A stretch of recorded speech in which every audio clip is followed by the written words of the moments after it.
భారతదేశంలో పూనా అనేటువంటి ఒక ప్రాంతం ఉంది. ఆ ప్రాంతంలో ఒక పోలీస్ ఆఫీసర్ నూతనంగా ఆమె ఛార్జ్ తీసుకున్నారు. ఆమె పేరు అనితా చౌహాన్, ఒక పోలీస్ ఇన్స్పెక్టర్. పూనా అనేటువంటి రాష్ట్రంలో, పూనా అనేటువంటి ప్రాంతంలో ఆమె ఒక పోలీస్ స్టేషన్లో ఛార్జ్ తీసుకుని విధి నిర్వహణ కొరకు ఆ ప్రాంతానికి వచ్చారు. ఆమె వచ్చినటువంటి సీజన్ ఏంటంటే క్రిస్మస్ సీజన్, అంటే డిసెంబర్ టైం. ఆ టైంలో క్రొత్తగా పోలీస్ ఆఫీసర్ వచ్చారని చెప్పి ఆ ప్రాంతంలో ఉన్నటువంటి దేవుని సేవకులు ఆమెను వెళ్ళి విష్ చేద్దామని చెప్పి వెళ్ళారు. వెళ్ళి, అమ్మ మేము ఈ ప్రాంతంలో యేసుక్రీస్తు ప్రభు పరిచయం చేస్తాం, మీరు కొత్తగా వచ్చారట పోలీస్ ఆఫీసర్గా, మీకు ప్రత్యేకంగా కంగ్రాచులేషన్స్ చెప్పడానికి, అభినందనలు తెలియచేయడానికి మేము వచ్చామని చెప్పి వెళ్ళారండి. కలిశారు, ఒక పుష్పగుచ్చం బొకే తీసుకెళ్లారు.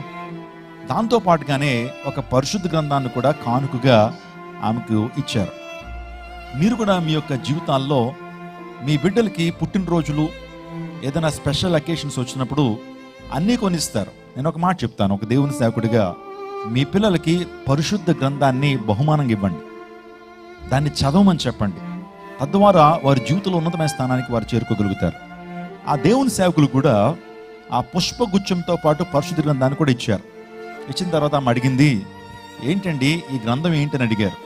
వెంటనే దేవుని సేవకులు చెప్పారు, ఇది పరిశుద్ధ గ్రంథం అండి, ఇందులో ఒక వ్యక్తి ఆత్మరక్షణ ఏ విధంగా పొందుకుంటాడో ఈ గ్రంథంలో రాయబడింది, ఒక వ్యక్తి నిత్య జీవానికి ఏ విధంగా వెళ్తాడో ఈ గ్రంథం చెప్తా ఉందండి.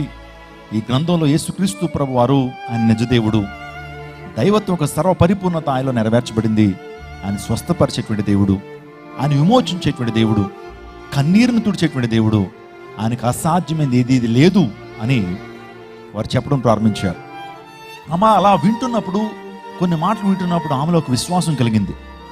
యేసుక్రీస్తు ప్రభు వారు అంటే ఏదో అనుకున్నాను, కానీ యేసుక్రీస్తు ప్రభు వారు స్వస్థపరచు దేవుడు, ఆయన మానవుల్ని దేవుని రాజ్యానికి తీసుకెళ్ళినటువంటి ఒక వారధి, ఆయన మార్గము సత్యము జీవమైనటువంటి దేవుడు అని చెప్పినప్పుడు ఆమెలో విశ్వాసం కలిగి ఒక మాట అడిగింది, మీ ప్రభువు, మీ రక్షకుడు, మీ దేవుడు నా కుమారుణ్ణి రక్షించగలడా, నా కుమారుని స్వస్థపరచగలడా, నీ దేవునికి ఆ శక్తి ఉన్నదా అని అడిగింది.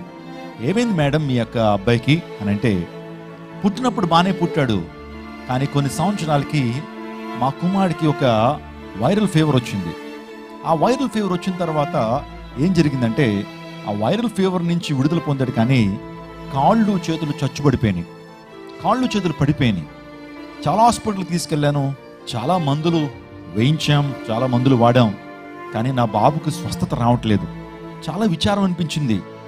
ఎంతోమంది దగ్గర తీసుకెళ్ళాను, వైద్యులు కూడా అన్నారు, మీ బాబుకి ఇంకా కాళ్ళు రావండి, కాళ్ళు వస్తే గనక అది దేవుడు చేసిన అద్భుతం అవి ఉండాలి, దేవుడే చేయాలండి అని అన్నారు. ఇప్పుడు యేసుప్రభు స్వస్థపరిచేటువంటి దేవుడు అంటున్నారు, మా కుమారుణ్ణి మీ దేవుడు స్వస్థపరుస్తాడా అని అడిగారు.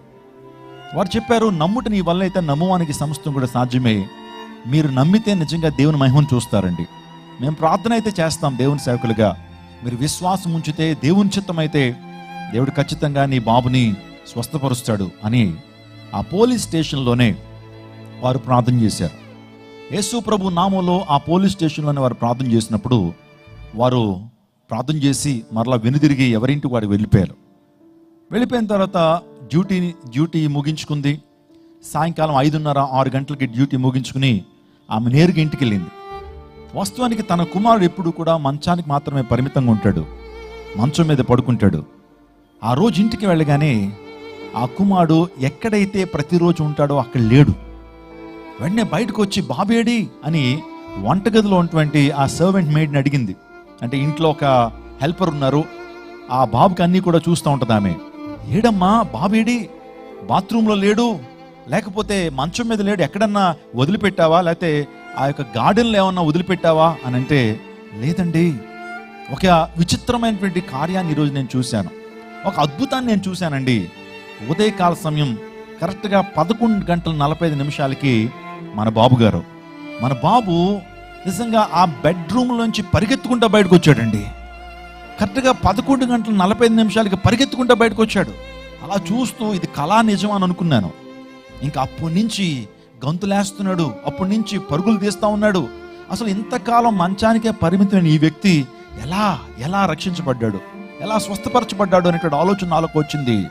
చాలా ఆశ్చర్యపోయి మీకు ఫోన్ చేద్దాం అనుకున్నాను, కానీ ఫోన్ కలవలేదండి. మీరు రాగానే విషయాన్ని చెప్తున్నాను. ఎంతకాలం వాడిన మందులు ఏమన్నా పనిచేసినేమో అనుకుంటున్నాను అని ఆమె చెప్తా ఉన్నప్పుడు, అంతకంటే గొప్ప సంతోషకరమైన వార్త ఏముందని చెప్పి పెరట్లో ఆడుకుంటున్న బాబు దగ్గరికి వెళ్ళి ఎన్ని ముద్దులు పెట్టాలో అన్ని ముద్దులు పెట్టిందండి. కౌగిలించుకుంది. నా కుమారుడా, నీ జీవితంలో ఎంత గొప్ప కార్యం జరిగిందిరా అని అలా ఆలోచిస్తున్న టైంలో మళ్ళీ అడిగింది, అమ్మ ఏ టైంకి బాబు బయటకు వచ్చాడు? ఏ టైంకి బాబు బయటకు వచ్చాడనంటే ఇంచుమించుగా సరాసరిగా 11:45 బాబు బయటకు వచ్చాడండి అంది.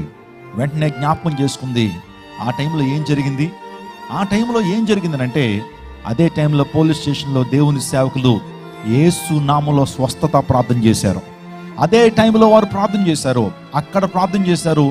దేవుడు తన ఇంట్లో తన బాబును స్వస్థపరిచి చీలమండలంలో దేవాదేవుడు స్వస్థతనిచ్చి బాబును నిజంగా నడిచేటువంటి వ్యక్తిగా, ఆరోగ్యకరమైన రీతిగా దేవుడు స్వస్థపరిచాడు. ఒక పోలీస్ ఆఫీసర్ తన జీవితంలో జరిగిన ఈ అద్భుతాన్ని ఎందుకు చెప్తున్నానంటే, దేవునికి, మన ప్రభువైన యేసుక్రీస్తు ప్రభు వారికి అసాధ్యమైనది ఏది కూడా లేదు. There is nothing impossible with our lord.